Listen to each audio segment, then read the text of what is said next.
Excuse me. হ্যাঁ ma'am. এখন কেমন আছেন আমার হাজবেন্ড? আমি ওনার কাছে যেতে চাই। হ্যাঁ ম্যাম, আপনি যেতে পারেন। ওকে। শহরের বিখ্যাত ব্যবসায়ী বিরাজ কুমার কার অ্যাক্সিডেন্টে গুরুতরভাবে আহত হয়েছেন।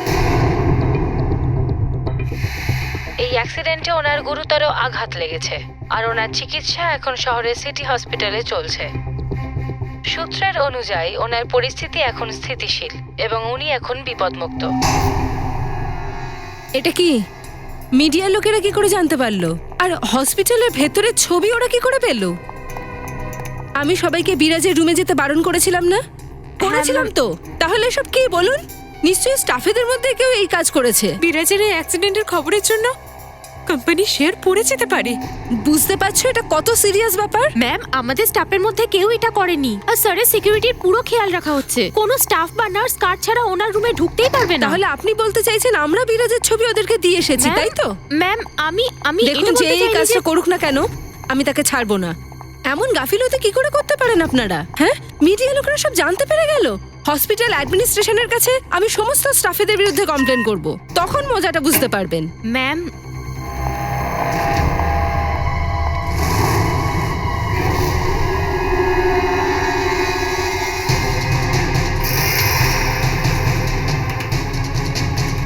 বিরাজ কোথায়?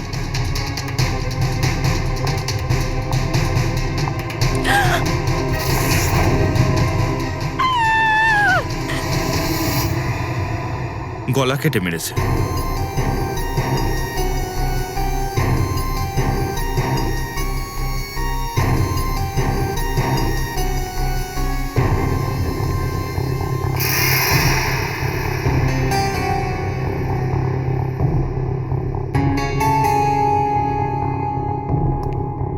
সমস্ত জিনিসপত্র ছড়িয়ে আছে। রুমের অবস্থা দেখে তো মনে হচ্ছে অনেক বড় রকমের হাতাহাতি হয়েছে এখানে। স্যার, হাতাহাতিও হয়েছে, জিনিসপত্র ছড়িয়ে আছে। বাইরে কেউ কিছু শুনতে পেল না কেন? সেটাই তো। আর তার মধ্যে আবার এই লোকটাকে কেউ চেনেই না, আর কেউ এটা জানেও না এই লোকটা ভিতরে ঢুকলো কি করে। স্যার, আমরা জানি না ও কি করে ভেতরে এলো। আর স্যার, বিরাট তো খুব হাই প্রোফাইল পেশেন্ট, সবার ওনার রুমে যাবার পারমিশনও নেই। তাই নাকি? যে কারোর ওর রুমে যাবার পারমিশন নেই, তাহলে একে যে ঘরের মধ্যে গেল আর তার মৃত্যু হয়ে গেল? অ্যাকচুয়ালি স্যার, বিরাজের এরকম অবস্থা ছিল না যে ও বেড থেকে নড়তেও পারে। নিশ্চয়ই ওর সঙ্গে কোনো অঘটন ঘটেছে। আপনি কে? স্যার, আমি অভয়, বিরাজের বন্ধু। আমি ওকে হসপিটালে নিয়ে আসি। এই সব কিছু হসপিটালের গাফিলতির জন্য হয়েছে। স্যার, উনি কোথায়? ওনার কন্ডিশন একদমই ঠিক নয়। স্যার, ওনাকে তাড়াতাড়ি খুঁজে বের করুন। বেস্ট টিমকে পাঠান বিরাজকে খুঁজতে। সিআইডি টপ অফিসারদের এই কাজটা দিন। আর প্লিজ আমাকে এক্ষুনি আপনাদের সিনিয়রের সাথে কথা বলান, প্লিজ। আপনি? আমি শীতল, বিরাজের ওয়াইফ। আমি বিরাজের জন্য কোনো রিস্ক নিতে চাই না। ম্যাম, প্লিজ আপনি একটু শান্ত হন। দেখুন, আমাদের কাছে সমস্ত ভিকটিম একই রকম, কিন্তু একটা কথা ঠিক, যে এই অপরাধ করেছে তাকে আমরা নিশ্চয়ই ধরবো, সেটাও তাড়াতাড়ি। লাস্ট আপনি বিরাজকে কখন দেখেছেন? স্যার, প্রায় 4 ঘন্টা আগে আমি এখানে এসেছিলাম। তখন ওনার কন্ডিশন অনেকটাই ভালো ছিল। Everything was fine sir. Sir, ওই যখন 2 ঘন্টা আগে আমি রুমে এসেছিলাম তখন সবকিছু নর্মাল ছিল আর উনি নিজের বেডেই ছিলেন। আর এই যে লোকটা রুমের ভিতর মারা গিয়েছেন, ইনি তখন ছিলেন? না স্যার, উনি ছিলেন না, কারণ রুমে ঢোকার জন্য ইলেকট্রনিক কার্ড ইউজ করতে হয় আর ওই কার্ডটা শুধু আমার কাছেই থাকে। তার মানে হলো ওই লোকটা এই নার্স যাওয়ার পরেই ওই রুমে ঢুকেছিল। চেক করে দেখছি। রেডি? এই রুমটা আবার চেক করে দেখো তো, ভিতরে আসার কোনো অন্য রাস্তা আছে কিনা।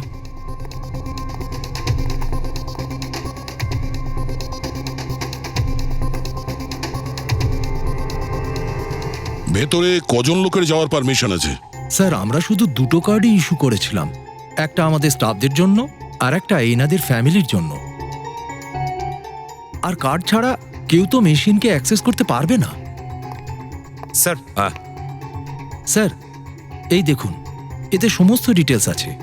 এই নার্সের 2বার এন্ট্রি আছে, 2 ঘন্টা আগে, আর লাস্ট এন্ট্রি হচ্ছে ও যখন লাশটা দেখেছিল তখন। এই 2 এন্ট্রির মাঝখানে ওই রুমের ভেতরে কেউই এন্ট্রি নেয়নি। যদি কোনো এন্ট্রি না হয়ে থাকে তাহলে ওই লোকটা রুমের ভেতরে গেল কিভাবে? স্যার,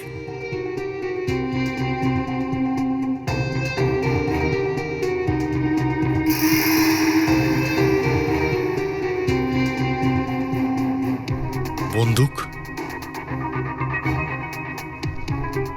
বারুদের স্মেল তো আসছে না।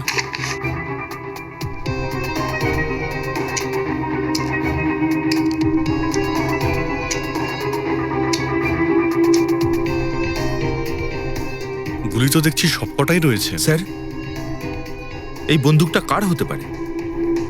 স্যার হতে পারে এই বন্দুকটাই লোকটারই। এই বিরাজকে মারতে এখানে এসেছিল, হাতাহাতি হয়েছিল, আর বিরাজ নিজের প্রাণ বাঁচানোর জন্য এর গলা কেটে দিয়েছে।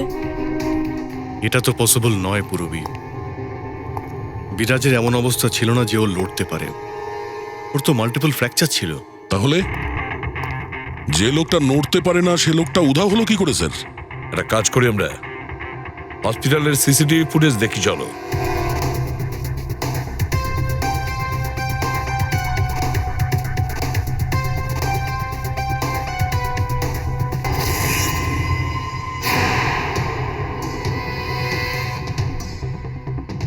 এরকম হলো কেন? হ্যাঁ স্যার, আমার মনে হচ্ছে কেউ আমাদের এই সিসিটিভি ক্যামেরায় কারচুপি করেছে। ইয়ার কি হচ্ছে? আপনাদের এই হসপিটাল শহরের মধ্যে সব থেকে বেটার বলে সবাই জানে, আর এখানে একটা লোক খুন হয়ে গেল, একজন পেশেন্ট উধাও হয়ে গেল, আর সিসিটিভি ফুটেজ নিয়ে কারচুপি করা হলো। সবকিছু কি আপনারা ইয়ার কি ভেবে রেখেছেন? আপনার হসপিটালে বন্দুক কোথা থেকে এলো?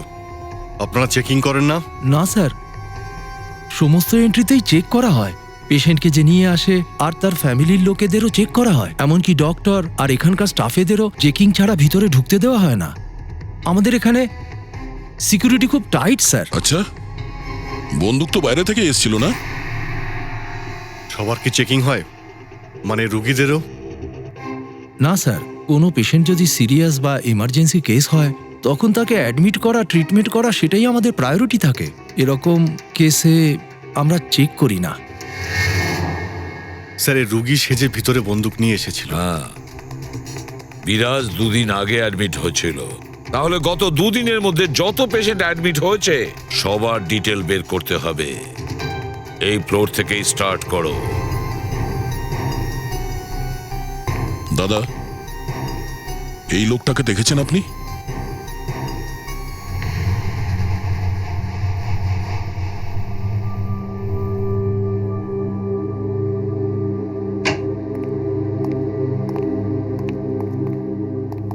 Excuse me, yes. এই ছবিটা একবার দেখুন। একে চেনেন আপনি?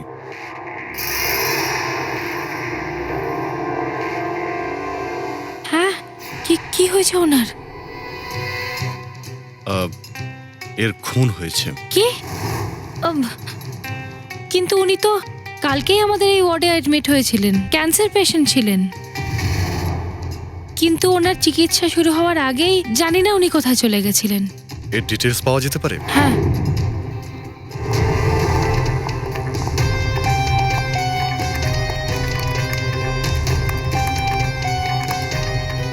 উনি কাল বিকেল 4টে নাগাদ অ্যাডমিট হয়েছিলেন। ওনার নাম হচ্ছে বিনোদ। অ্যাকচুয়ালি ডক্টর জাখরে ওনাকে এখানে রেফার করেছিলেন। এই হলো ডিটেলস। কোন বেডে ছিল? বেড নাম্বার 5, ওইদিকে। এক্সকিউজ মি, আপনি সিআইডি অফিসার? তো এতক্ষণ আপনার কি মনে হচ্ছিল আমি পেশেন্ট?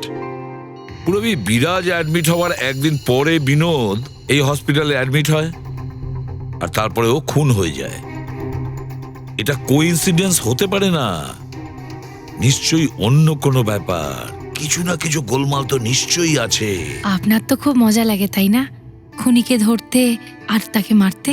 মজা? হ্যাঁ, তা তো হয়, কিন্তু এটা আমাদের ডিউটি। আচ্ছা, আপনি বিনোদের ব্যাপারে আর কি কিছু নোটিস করেছিলেন? না। আচ্ছা, আমাকে এটা বলুন না, আপনার জীবনের তো সবসময় খুব ঝুঁকি থাকে তাই না? হ্যাঁ, সেটা থাকে। বিপদের সঙ্গে লড়েই আমাদের কেস সলভ করতে হয়। কারণ আপনাদের সুরক্ষা আমাদের দায়িত্ব। Wow, so brave. আপনারা আপনারা সত্যি কত সাহসী। না মানে আপনারাও তো অনেক মানুষদের প্রাণে বাঁচান তাদের চিকিৎসা করে। হ্যাঁ, I mean that's our duty. Thanks sir, thank you, very nice.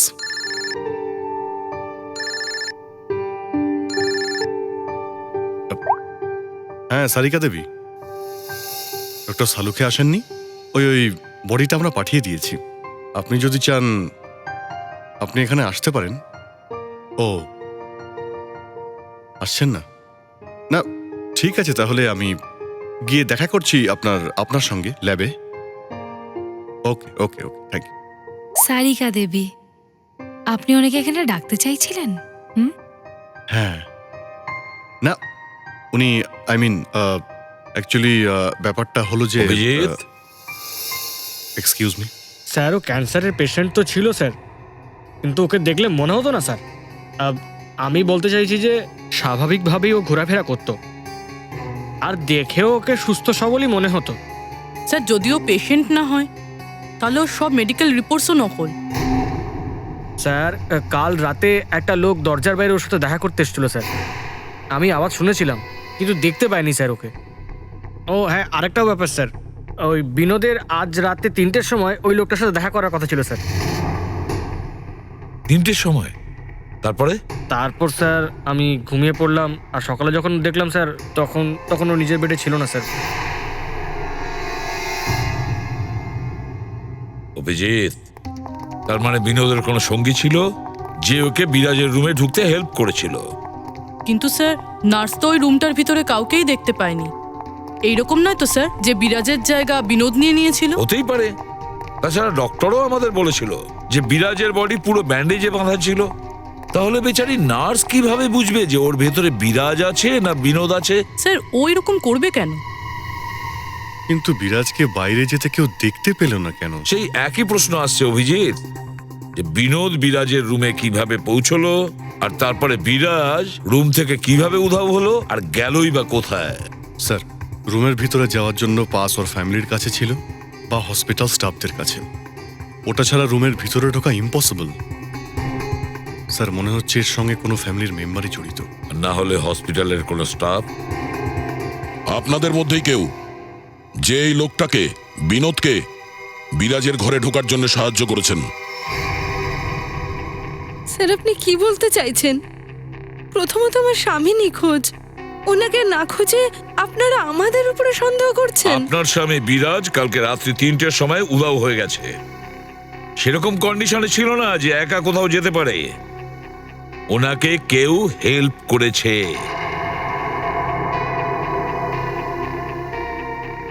ওই স্যার, কাল রাতে একটা এমার্জেন্সি কেস এসেছিল, আর হসপিটালে রাতে কম স্টাফই থাকে। আর স্যার আমাদের সবাইকে ক্যাজুয়ালিটি ওয়ার্ডে ডেকে নেওয়া হয়েছিল। তাহলে ওই সময়েরই সুযোগ নিয়েছে বিনোদ আর ওর সঙ্গীরা? হ্যাঁ, হসপিটালের স্টাফরা এমার্জেন্সি কেসে বিজি হয়েছিল। তাহলে কোনো ফ্যামিলির লোকই বিনোদকে হেল্প করেছিল। আপনারা এটা বলেছিলেন যে আপনারা সবাই এক এক করে বিরাজের সঙ্গে থাকতেন। তাহলে কাল রাত 3টের সময় কে ছিল ওনার সঙ্গে? 3টের সময়? ওখানে 3টের সময় তো শুধু হর্ষ ছিল। অভয় তুমি কি বলতে চাইছো? যে আমার স্বামী হর্ষ এসব করেছে? আমি কখন এটা বললাম যে হর্ষ করেছে? আমি তো যেটা ঘটনা সেটাই বললাম। আমরা সবাই জানি যে বিরাজের প্রাণের ঝুঁকি ছিল, আর এটাও তো হতে পারে যে ওই অ্যাক্সিডেন্টটা কোনো ষড়যন্ত্র করে করা হয়েছে। আচ্ছা অভয় তুমি এটা বলতে চাইছো আমরা বিরাজকে মেরে ফেলতে চাইছি? এসব বলে তুমি কি প্রমাণ করতে চাইছো? এটা ভুলো না, তুমি বিরাজের শুধু একজন বন্ধু। তুমি কিন্তু ওর আত্মীয় হওয়ার চেষ্টা করো না না। না, আমি ওর আত্মীয় হওয়ার চেষ্টা কখনোই করছি না। আমি ভালো করে জানি আমি শুধু ওর বন্ধু, কিন্তু আমি 2-1 দিনের বন্ধু নয়। আপনারা সবাই ভালো করে জানেন 25 বছরের বন্ধু। এটা হসপিটাল। আচ্ছা, এখন আপনার স্বামী কোথায়? হর্ষ? স্যার ও তো এখানেই ছিল, ওর একটা জরুরি ফোন এসেছিল, তাই 5 মিনিটের জন্য বাইরে গেছে। এই চলেই আসবে স্যার, চলেই আসবে এক্ষুনি। ওনার ফোন নাম্বারটা দিন। 19769062887।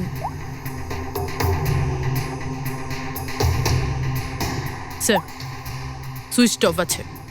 ফোন সুইচ অফ, তার মানে পালানোর চেষ্টা করছে স্যার।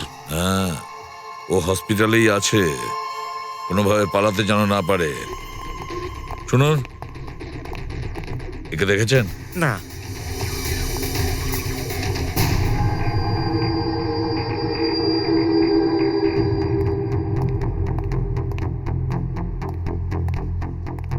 ম্যাডাম, আপনার সমস্ত রিপোর্ট নর্মাল। মানে কোনো প্রবলেম নেই? আপনি সব টেস্ট ঠিকভাবে করেছেন তো ডাক্তারবাবু? ইয়া শিওর, আপনি একদম সুস্থ, চিন্তা করবেন না। আমি আগেই জানতাম। কিন্তু আমার হার্টবিটটা থেকে থেকেই খুব বেড়ে যায়। হঠাৎ করে কিরকম যেন লাগতে শুরু করে, মনে হয় যেন মাথা ঘুরে এক্ষুনি পড়ে যাব। আপনি পিছিয়ে এসো। বুঝতে পারছেন তো ডাক্তারবাবু? ম্যাডাম, আপনার সমস্ত টেস্ট রিপোর্ট এসে গেছে, আপনি টোটালি ফাইন, ডোন্ট ওয়ারি। আপনি যখন বলছেন তখন মেনে নিচ্ছি। যদি কোনো প্রবলেম হয় আমি আবার আপনার কাছে চলে আসব। Yeah sure. পিছিয়ে আয়। 5 বার এই ডাক্তারের সঙ্গে দেখা করতে এসেছো, আর এখনো পর্যন্ত নিজের রোগের সম্পর্কে জানতে পারলে না। শুনুন মা, আমি কোনো রিস্ক নিতে চাই না। কাল যদি কোনো বড় রোগ ধরা পড়ে তখন? শুনুন, আপনারা কি একে দেখেছেন? এই লোকটা খুব তাড়াতাড়ি দৌড়াচ্ছিল স্যার, আমাকে ধাক্কাও দিয়েছিল। বদমাসটা একবার সরিও বললো না আমাকে। কোন দিকে পালিয়েছে? ওইদিকে। Thank you.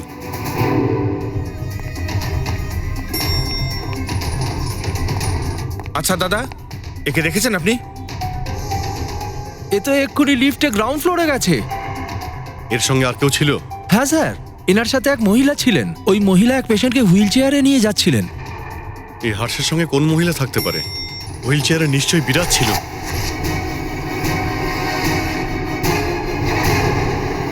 আরে হর্ষবাবু, কি করছেন?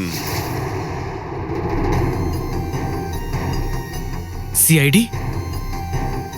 আপনার কি মনে হয়েছিল হসপিটাল থেকে পালিয়ে যাবেন? হ্যাঁ, আর ফোন অফ করলেই আপনি প্রাণে বেঁচে যাবেন?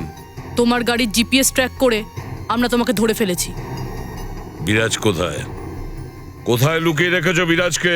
স্যার, আমি কি করে জানবো যে বিরাজ কোথায়? জানেন না? তাহলে হসপিটাল থেকে পালাচ্ছিলেন কেন? হ্যাঁ, আর এই কাগজগুলো নিয়ে কি করছিলেন? এগুলো কিসের কাগজ? স্যার, আমায় বিরাজে এই কাজে রেখেছিল নিজের কোম্পানিতে, কিন্তু কি? স্যার, আসলে আমাকে বিরাজের কোম্পানিতে পাঠানো হয়েছিল। আচ্ছা, তারপরে? বিরাজের শত্রুরা আমাকে ওর কোম্পানিতে গোয়েন্দাগিরি করতে পাঠিয়েছিল। তাহলে তো পরিষ্কার বিরাজকে শেষ করে দেওয়ার প্ল্যানও তোমার ছিল। আগে না, আমাকে শুধু এই কোম্পানিতে শুধু এই পেপার চুরি করার জন্য পাঠানো হয়েছিল। আর যে আমাকে এখানে পাঠিয়েছিল সে আমাকে পরিষ্কারভাবে বলে দিয়েছিল কাগজগুলো নষ্ট করতে হবে, না হলে এগুলো সিআইডির হাতে পড়ে যাবে। কাল রাত 3টের সময় তুমি ওখানেই ছিলে হসপিটালে, আর ওই এন্ট্রি কার্ড তোমার কাছে ছিল। হ্যাঁ স্যার, আমার কাছে ওই এন্ট্রি কার্ডটা ছিল স্যার, কিন্তু আমার ঘুম পেয়ে গিয়েছিল তাই ঘুমিয়ে পড়েছিলাম। সেই সময় হয়তো আমার পকেট থেকে কেউ ওটা বের করে নিয়েছিল। স্যার, আমার কথা বিশ্বাস করুন, আমি বিরাজের কোনো রকম ক্ষতি করব না স্যার। স্যার, আমি তো শুধু কিছু টাকার জন্য ওর কোম্পানিতে গোয়েন্দাগিরি করছিলাম স্যার, আর কিচ্ছু না। স্যার, এ ঘুমোচ্ছিল যখন, তাহলে ওর ফ্যামিলিরই কেউ এর পকেট থেকে এন্ট্রি কার্ড বের করে নিয়েছিল। স্যার, কতক্ষণ হয়ে গেল এখনো পর্যন্ত আপনারা হসপিটালের মধ্যে বিরাজকে খুঁজে পেলেন না? করছেনটা কি আপনারা? ম্যাডাম, এত বড় হসপিটাল, সময় তো লাগবেই। আমরা সবাই খোঁজাখুঁজি তো করছি। দেখুন, 1 ঘন্টা সময় দিলাম। যদি এই 1 ঘন্টার মধ্যে আমার বিরাজকে আপনারা খুঁজে না বার করতে পারেন, তাহলে মনে রাখবেন আপনাদের এই হসপিটালে তালা ঝোলানোর ব্যবস্থা করব। শীতল দেবী, হসপিটালের স্টাফরা তাদের কাজ ভালো করেই করছে, কিন্তু আপনাকে একটা কথা বলতে চাই। আমরা এমন কিছু জানতে পেরেছি যেটা শুনে আপনি চিন্তিত হবেন। এমন কি পেয়েছেন আপনারা? আমরা আপনাদের সকলের ফোন রেকর্ড চেক করেছি, তাতে জানা গেছে যে অভয় কাল রাতে এই হসপিটালেই ছিল, ও কোথাও যায়নি। স্যার, আমি অভয়, বিরাজের বন্ধু। দেখলেন, আত্মীয় সাজার চেষ্টা করছিল, ওই এসব করেছে। এই অভয় কোথায়? এখানে তো নেই স্যার, মনে হয় চুপচাপ পালিয়ে গেছে। ধরা পড়েছে তো নইলে। ওই অভয়কে কেউ যেতে দেখেছিল? হ্যাঁ ম্যাম, উনি ডক্টর জাকরের ব্যাপারে জানতে চাইছিলেন। ডক্টর জাকরে? কি কি জিজ্ঞেস করছিল? স্যার, উনি খুব টেনশনে ছিলেন মনে হচ্ছিল, আর বারবার জিজ্ঞাসা করছিলেন ডক্টর জাকরে কখন আসবেন। ডক্টর জাকরে? ওই নিকি তো আমাদের বলেছিল বিনোদকে ক্যান্সার ওয়ার্ডে ডক্টর জাকরেই অ্যাডমিট করেছিল। এনার নাম বিনোদ। ডক্টর জাকরে ওনাকে এখানে রেফার করেছিলেন। তার মানে বিনোদের সঙ্গে এই ডাক্তারও যুক্ত। বিনোদ অভয় দুজনকেই হতে পারে এই হসপিটালের মধ্যে এই ডক্টরই সাহায্য করছিল স্যার। হ্যাঁ দা, নিশ্চয়ই ডক্টর জাকরে ওই বিরাজের ব্যাপারে অনেক কিছু জানেন। ডক্টর জাকরে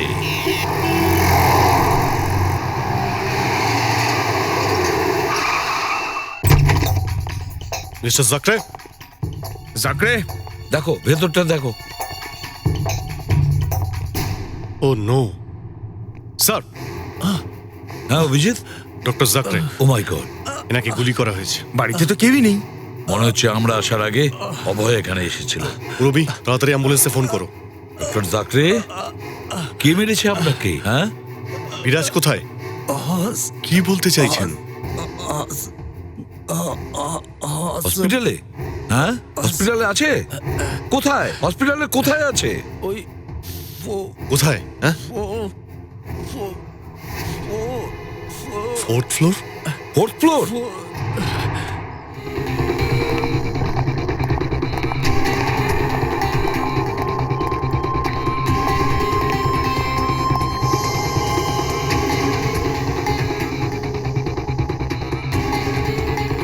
এই দাঁড়াও। এই, কে তুমি? হ্যাঁ,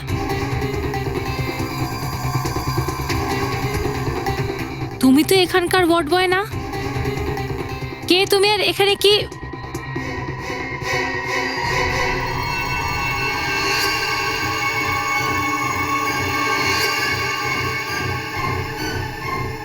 আচ্ছা, এ বিরাজ নয় তো? একে তুমি কোথায় নিয়ে যাচ্ছ? হ্যাঁ, কে তুমি? আমি বিরাজের বন্ধু। বিরাজের প্রাণের ঝুঁকি রয়েছে এই সময়। প্লিজ হেল্প মি, সাহায্য করো আমাকে।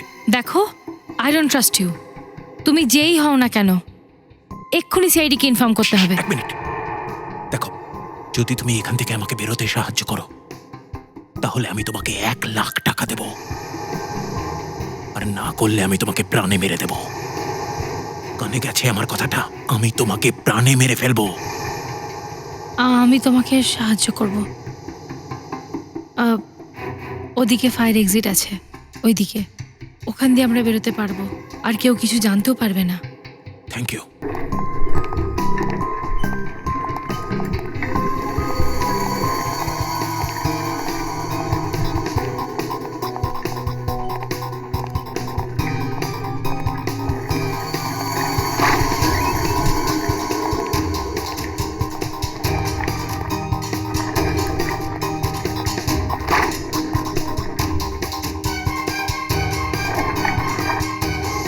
ডক্টর জাকরে বলেছে যে বিরাজ ফোর্থ ফ্লোরেই আছে। খুব ভালো করে প্রতিটা রুম চেক করো।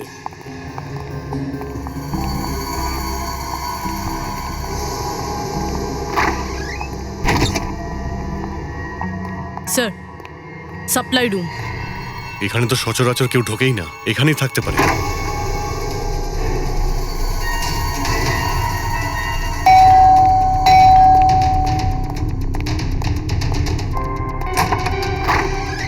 ডক্টর আনন্দ, আসুন আসুন প্লিজ। অনেক কষ্ট করে আমি বিরাজকে এখানে নিয়ে এসেছি। প্লিজ আপনি আমাদের সাহায্য করুন। অভয়, আমাকে ফোর্স করো না। এসব ঝামেলার মধ্যে আমি পড়তে চাই না। আমি তোমাকে সাহায্য করতে পারবো না। I am sorry, I am sorry. আপনি বোঝার চেষ্টা করুন। হসপিটালে ওর প্রাণের ঝুঁকি আছে, তাই তো ওকে এখানে নিয়ে এসেছি। বিরাজের যে অ্যাক্সিডেন্টটা হয়েছে ওটা নিশ্চয়ই ষড়যন্ত্র করে ঘটানো হয়েছে। প্লিজ ডক্টর, প্লিজ আপনি অবস্থাটা বোঝার চেষ্টা করুন। সেটা তো ঠিক আছে, কিন্তু খুনি যদি এখানে চলে আসে। দেখুন, হসপিটালে আমরা বিরাজের জায়গায় বিনোদকে শুইয়ে দিয়ে এসেছিলাম, যাতে কেউ ওর ক্ষতি করতে এলে তাকে ধরা যায়। কিন্তু ডক্টর, ওখানে তো বিনোদকেই কেউ খুন করে দিয়েছে। কিচ্ছু বুঝতে পারছি না। আপনি প্লিজ আমাদের হেল্প করুন। আমার কথা শোনো। সবকিছু তুমি সিআইডি কে বলে দাও, ওরাই তোমাকে সাহায্য করতে পারবে। বোঝার ঠিক চেষ্টা আছে, করো। আমি সবকিছু সিআইডি কে বলতে রাজি আছি, কিন্তু তার আগে আপনি ওর চিকিৎসা করুন। ওকে। স্যার কেউই নেই। বাইরে গিয়ে দেখি। 1 মিনিট।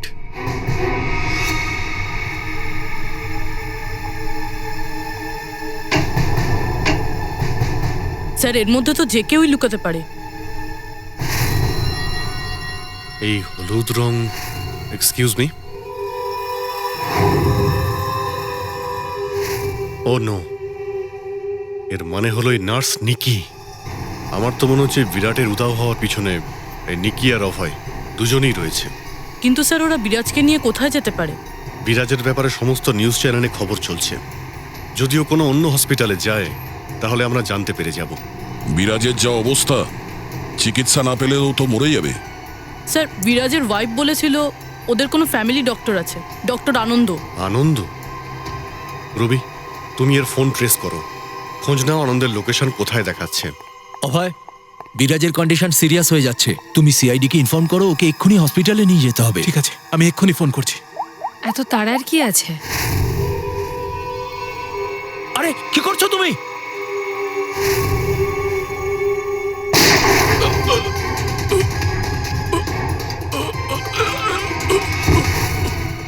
এটা কি করলে তুমি? তুমি ডক্টর আনন্দ, তুমিও বাঁচবে না। না, কি করছো?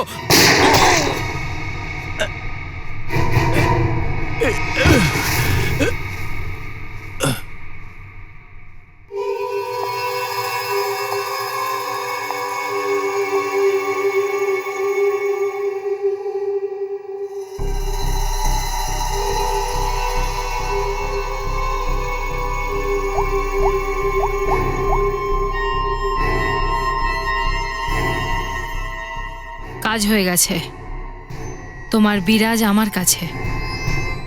স্যার ডক্টর আনন্দর লাস্ট কল লোকেশন এটাই দেখাচ্ছে।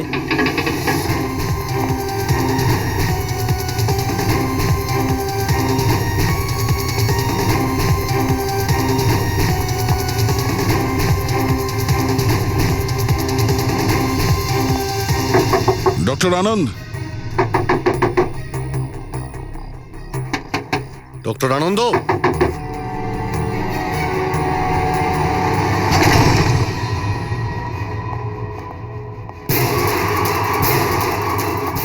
স্যার এ তো অভয়।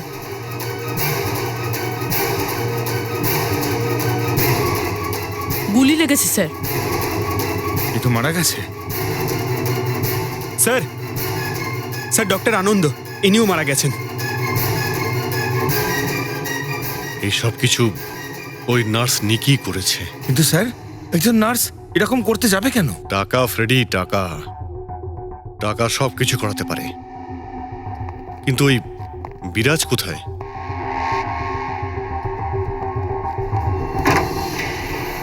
ও মাই গড, বিরাজ? ও নো, নিঃশ্বাস পড়ছে, বেঁচে আছে। তাড়াতাড়ি অ্যাম্বুলেন্সে ফোন করো। বিরাজ, ভয় পাবেন না, কোনো চিন্তা নেই, আপনি বেঁচে যাবেন। বিরাজ,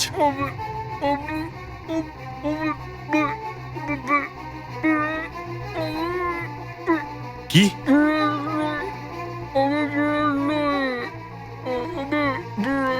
বিরাজ, কি কি বলছে? 1 মিনিট। এই শব্দটা? স্যার আওয়াজটা কিসের? দেখো।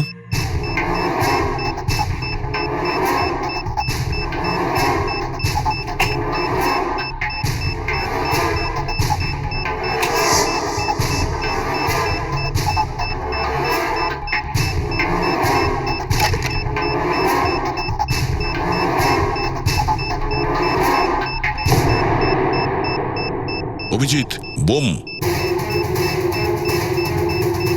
মাই গড, 30 সেকেন্ড বাকি আছে। যদি এখানে ফাটে তাহলে অনেক লোকসান হবে। স্যার কিছু করুন তাড়াতাড়ি। এই তারটা কেটে দিই। এই এই লালটা, ব্ল্যাক হোয়াইট, এটা কাটবো? দয়া, হ্যাঁ, 1 minute. Are you sure? Sure তো নই, জানি না। আরে ভাই, 10 সেকেন্ড বাকি। কি করব? স্যার অভিজিৎ কি করছেন স্যার? অভিজিৎ স্যার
আপনি এখানে? হ্যাঁ ম্যাডাম, আপনার মোবাইল ফোনই আমাদের এখানে নিয়ে এসেছে। আসুন, বাইরে আসুন। নামো। বাইরে আসুন।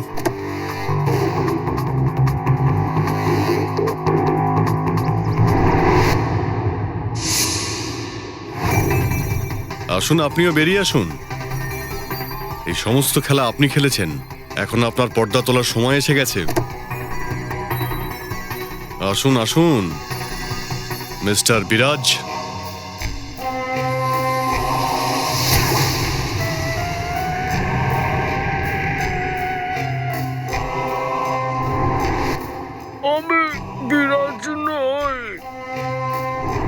তাহলে তুমি হচ্ছে আসল বিরাজ। ওখানে হসপিটালে নকল বিরাজকে পাঠিয়ে দিয়েছো আর তুমি এখানে লুকিয়ে আছো, তাই তো? হ্যাঁ, এটাই সত্যি। আমার ওই গাড়িতে অ্যাক্সিডেন্ট হয়নি, বরং অ্যাক্সিডেন্টটা আমিই করিয়েছিলাম।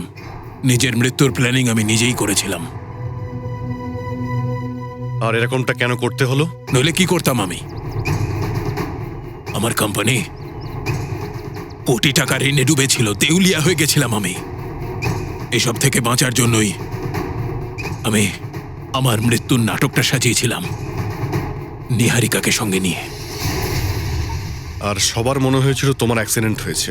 হ্যাঁ, তারপর এই সময় আমার স্ত্রী শীতলকে এই সমস্ত ঝামেলা ভোগ করতে হতো, যদিও ওই আমার মাথা ব্যথার কারণ।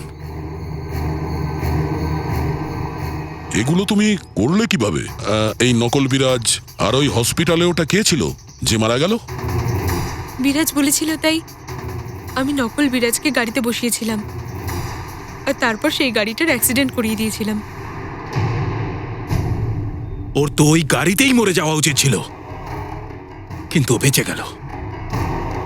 তারপর হসপিটালে সবাই ওকে বিরাজ ভাবতে শুরু করলো। নকল বিরাজ যদি নিজে সব কথা বলে দিত তাহলে আমরা সবাই ফেঁসে যেতাম। সেজন্য আমি নিকির সাহায্য নিয়ে ওকে হসপিটাল থেকে বের করার প্ল্যান করেছিলাম।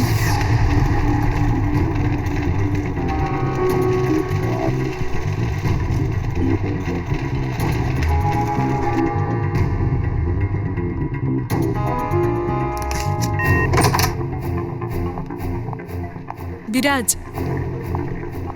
বিরাজ,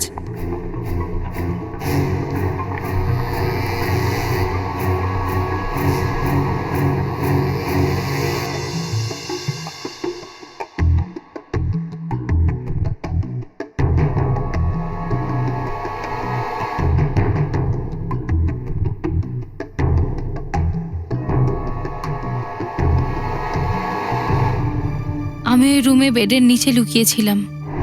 যখন লোকটাকে মারতে গেলাম জানতে পারলাম যে বেডে সে বিরাজ না। ও আমাকে দেখে ফেলেছিল আর ও আমাকে মেরে ফেলার চেষ্টা করছিল, আর আমি নিজে বাঁচার জন্য আমি ওকে মেরে ফেলেছিলাম। অ্যাকচুয়ালি অভয় নকল বিরাজকেই আসল বিরাজ ভেবে বসলো, আর তাকে বাঁচানোর জন্য, মানে আমাকে বাঁচানোর জন্য ও নিজের একটা লোককে ওখানে পাঠিয়ে দেয় আর নকল বিরাজকে ওখান থেকে নিয়ে চলে যায়। নিকি অভয়ের লোককেই খুন করেছে।